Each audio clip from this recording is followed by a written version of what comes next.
Hello dear friend, welcome to Pharmacom channel. Today I am discussing about strong acid and strong base titration. Previous video में हम लोग बात कर चुके हैं classification of acid base titration, जहाँ पे हमने देखा था आपके कंपाउंड यानी कि एसिड और बेस आपके दो तरह के होते हैं, स्ट्रॉन्ग एसिड वीक बेस और स्ट्रॉन्ग बेस वीक एसिड. ठीक है, दैट मीन एक आपका स्ट्रॉन्ग होता है, एक आपका वीक होता है. इसी भी यहाँ पे हमने देखा था कि हमारा टाइट्रेशन भी चार प्रकार का होता है: strong acid strong base titration, weak acid strong base titration, strong acid weak base titration और weak acid weak base titration, जिनमें से एक आपका है strong acid strong base titration. ठीक है, ये आपका स्ट्रॉन्ग एसिड स्ट्रॉन्ग बेस भी हो सकता है या स्ट्रॉन्ग बेस स्ट्रॉन्ग एसिड भी हो सकता है. ठीक है, इसका मतलब क्या है, इससे क्या फर्क पड़ता है, जिसका नाम शुरू में लिखा है उसका मतलब क्या है, वो आपके कोनिकल फ्लास्क में रहेगा, नीचे रहेगा. यानी कि आपके एग्जाम में क्वेश्चन कई तरीके से आ सकता है, जैसे कि strong acid strong base titration के नाम से आ सकता है, strong acid versus strong base titration के नाम से आ सकता है, strong acid against strong base titration के नाम से आ सकता है, या strong acid with strong base titration के नाम से आ सकता है. कंफ्यूज नहीं होना है, बस ये समझना है जिसका नाम पहले लिखा है वो आपका कोनिकल फ्लास्क में है और जिसका नाम बाद में लिखा है वो आपके ब्यूरेट में है. ठीक है, अब हम बात कर लेते हैं इस टाइट्रेशन में ऐसा क्या है. हमने ये भी देखा था कि इसका जो एंड पॉइंट आता है वो आपका 7 पर आता है. ठीक है, कहां पर आता है, 7 पर आता है. सबसे पहला रीजन, सबसे पहले हम यही समझते हैं कि 7 पर आता क्यों है. इसमें आपको कुछ चीजें चेक करनी है, जैसे कि सबसे पहले आपको चेक करना है क्या कंपाउंड आपके दोनों स्ट्रॉन्ग है. ठीक है, अगर कंपाउंड दोनों स्ट्रॉन्ग है तो दोनों का कंप्लीट डिसोसिएशन होगा.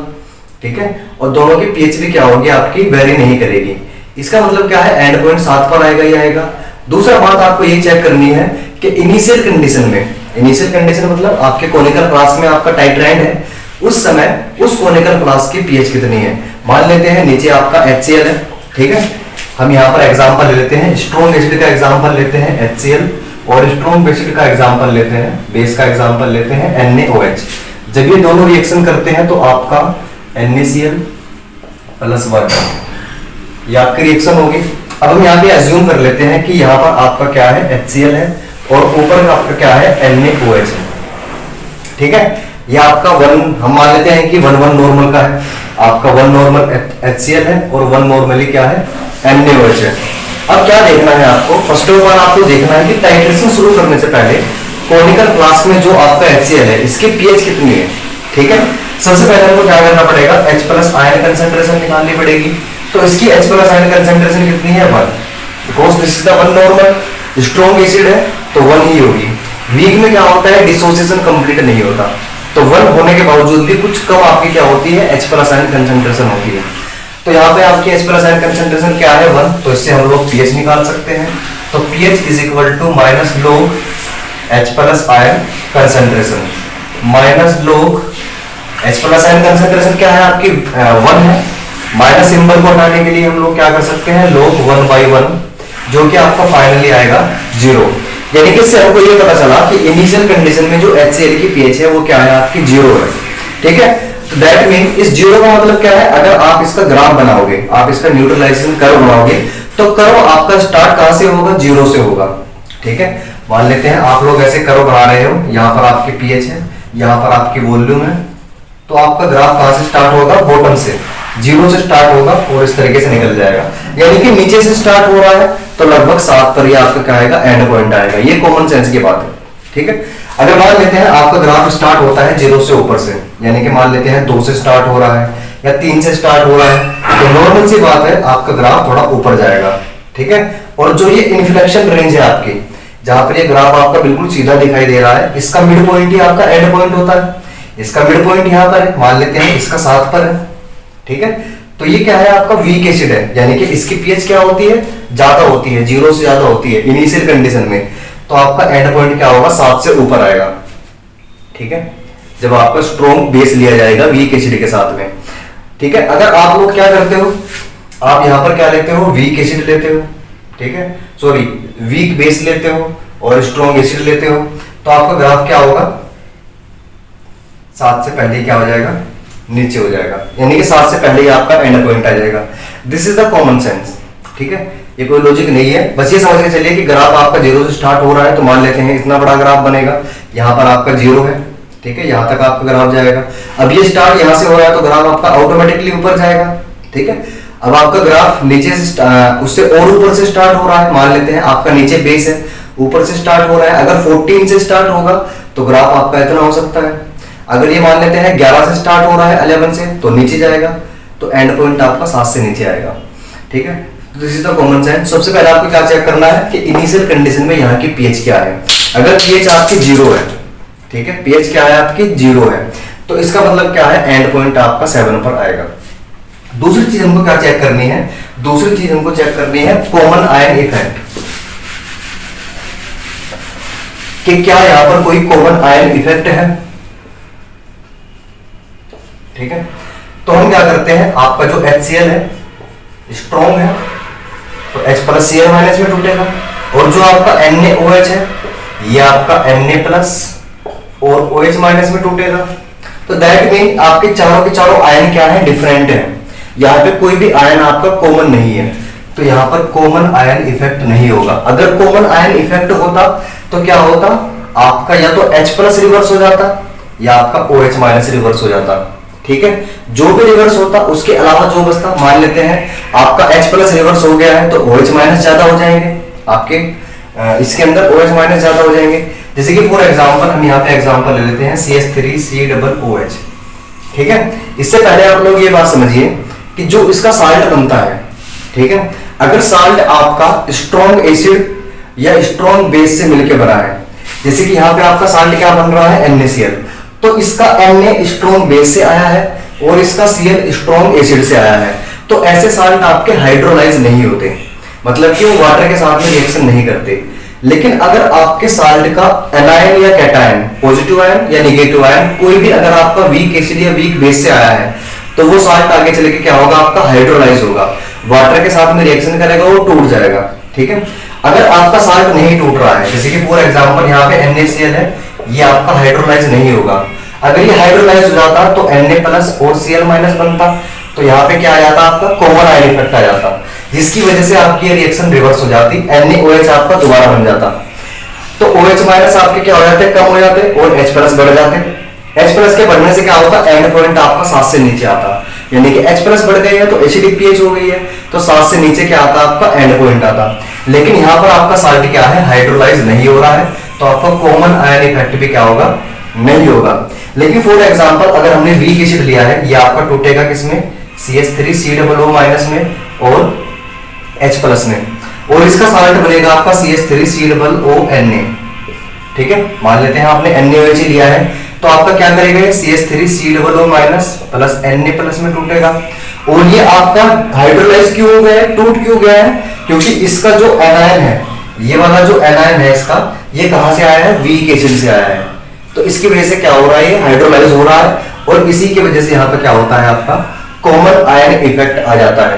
कॉमन आयन इफेक्ट की वजह से आपकी रिएक्शन रिवर्स हो जाती है, जिसकी वजह से आपका CH3COOH दोबारा बन जाएगा और H प्लस आपके क्या हो जाएंगे, कम हो जाएंगे। ठीक है, और NaOH आपने लिया है तो OH माइनस बढ़ जाएंगे, तो आपका एंड पॉइंट 7 से ऊपर आएगा। यहां तक समझ गए आप लोग। तो दूसरी चीज आपको क्या चेक करनी है, कॉमन आयन इफेक्ट।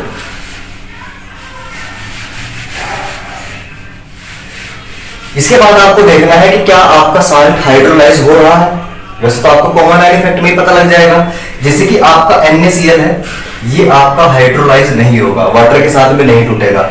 अगर इसी की जगह पे आपका CH3COONA होता, तो ये आपका वाटर के साथ में रिएक्शन करके क्या बनाता, वाटर के साथ में CH3COOH, क्योंकि वाटर आपका टूटेगा H प्लस में और OH माइनस में, तो ये इसका एनायन क्या करेगा, इसके माइनस के साथ में, इसके प्लस के साथ में रिएक्शन कर लेगा, और इसका कैटायन इसके माइनस के साथ में, तो CH3COOH प्लस NaOH, इसको आप ऐसे भी लिख सकते हो Na प्लस और OH माइनस।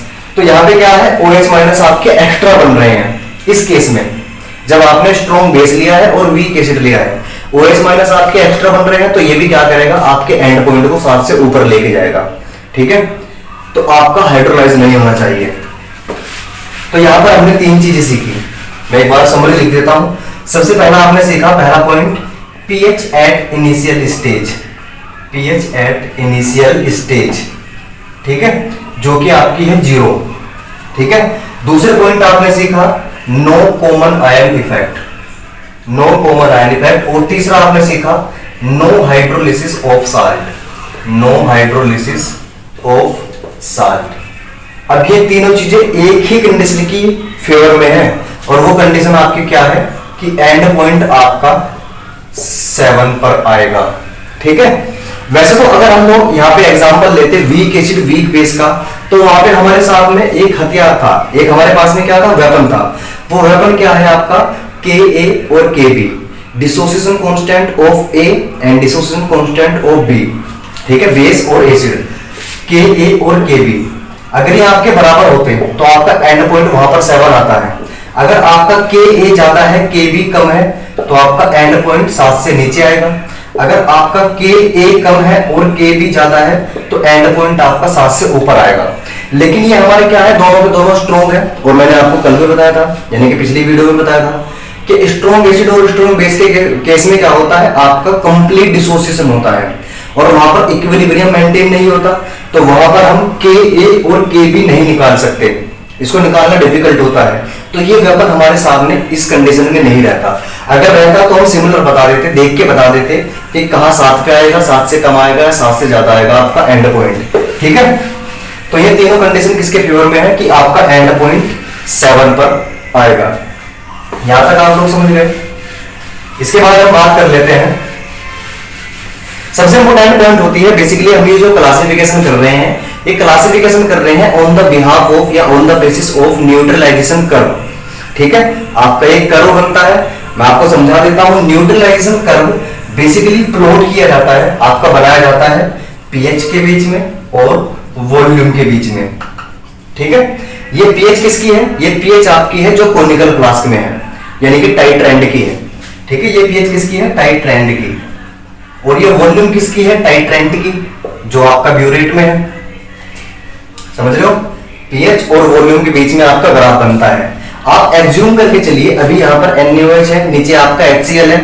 ठीक है, इसके पीएच क्या है, शुरू में 0 है। जैसे ही ऊपर से आपका बेस आएगा तो साल्ट बनेगा, एसिड धीरे धीरे कम होता चला जाएगा, है ना। मान लेते हैं ऊपर से 1 ml आपका बेस आया, हम मान लेते हैं कि अभी ये 100 ml आपका HCl है और 100 ml ये आपका क्या है, NaOH है, या इससे ज्यादा भी हो सकता है। ऊपर से 1 ml आपका क्या आया, बेस आया, तो 1 ml ने इसके 1 ml को किसमें कन्वर्ट कर दिया, NaCl में। अब HCl कितना बचा, 99 ml, 99 ml बचा, है ना, 100 ml नहीं बचा। तो HCl क्या हो रहा है, कम हो रहा है, यानी कि आपकी पीएच क्या हो रही है, बढ़ रही है। ठीक है, धीरे धीरे क्या हो रही है, बढ़ रही है, क्योंकि वो न्यूट्रल की तरफ जा रही है, 7 की तरफ जा रही है। तो यहाँ पे आप लोग इस टेबल में देख सकते हो, जब आप लोग इनिशियल कंडीशन में पीएच देखते हो, यानी कि आपने एक भी ड्रॉप इसके अंदर NaOH की नहीं डाली, तो उस समय आपकी पीएच क्या होती है, 0। आपने जब 50 ml डाल दिया, ऊपर से 50 ml डाल दिया, उस समय आपकी पीएच होती है 1.5। जब आपने 75 ml डाल दिया, आपकी पीएच है 1.8। जब आपने 99 ml डाल दिया, आपका 3.3। 99.9 ml डाल दिया तो आपकी पीएच हो गई 4.3। 100 ml डाल दिया, यानी कि न्यूट्रलाइजेशन कंप्लीट है, 100 ml ये है, 100 ml ये है, तो दोनों इक्वल अमाउंट में रिएक्शन करेंगे और आपका क्या बनाएंगे, साल्ट बना देंगे प्रॉपर्ली, यानी कि HCl आपका बिल्कुल भी नहीं रहा। तो इस कंडीशन में पीएच क्या आ गई, आपकी 7 आ गई। ठीक है, वहां पे ना तो बेस है ना ही एसिड है, क्योंकि दोनों बराबर बराबर मात्रा में यूज किए जा चुके हैं। इसके बाद जैसे ही एक ड्रॉप आपकी 0.1 ml एक्स्ट्रा आपका NaOH का आएगा, तो वो क्या करेगा, 7 से ऊपर पीएच को लेके जाएगा, दैट इज द 9.7। इसके बाद 100.2 पे आपका 10 पीएच हो गई, 101 पे 10.4 हो गई, 110 पे आपकी 10.7 हो गई और 150 पे 12.3 हो गई। अब आप यहाँ पे गौर से देख सकते हैं कि 99.9 ml से लेकर आपकी 100.2 ml तक, ठीक है, इस एरिया में क्या हो रहा है, पीएच आपकी तेजी से बढ़ रही है। यहां पर आप देखिए 0 से 1.5 आने में इसको 50 ml लगा और यहां से 1.5 से 1.8 यानी कि 0.3 बढ़ने में इसको 25 ml लगा और 1.8 से 3.3 में बढ़ने में इसको 99 ml पे आपका क्या आ गया, 3.3। अब यहां पर देखिए, यहां पर 99.9 ml पे आपकी 4.3 थी और आपने 0.1 ml डालने पर ही पीएच क्या हो गई, 7 हो गई, एकदम से 3 बढ़ गई। और यहाँ पे 0.1 ml और डालने पर पीएच आपकी 9.7 हो गई। 1 ml 0.1 ml और डालने पर पीएच आपकी 10 हो गई। तो इस एरिया में क्या हो रहा है, पीएच आपकी तेजी से बढ़ रही है। तो इस एरिया को हम बोलते हैं इन्फ्लेक्शन रेंज।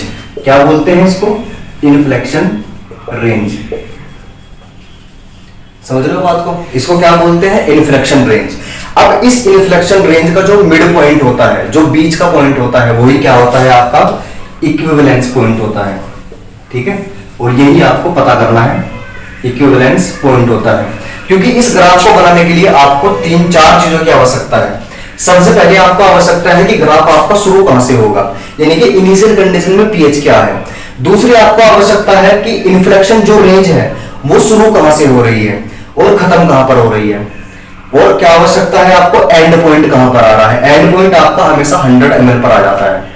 ठीक है, तो अगर आप यहां पर ग्राफ बना रहे हैं, फॉर एग्जांपल आपने यहां पे 0 रखा और यहां पे आपकी पीएच है 50 ml, यहां पे 75 ml, यहां पे 99 ml और यहां पे 100 ml, यहां पे आपकी 110 ml हो गई मान लेते हैं। और पीएच यहां पर आपकी 2, 4, 6, 8, 10, 12 और 14।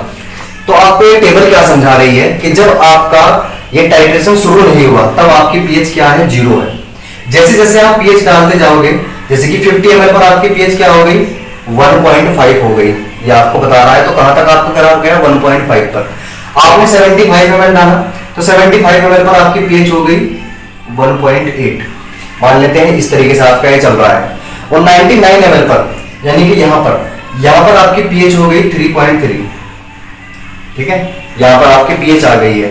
और जैसे ही आपने 99.9 ml डाला, मान लेते हैं यहां पर क्या है 99.9 ml है, तो आपका ग्राफ क्या हो गया, एकदम 4.3 पर पहुंचा। मान लेते हैं दिस इज द 4.3।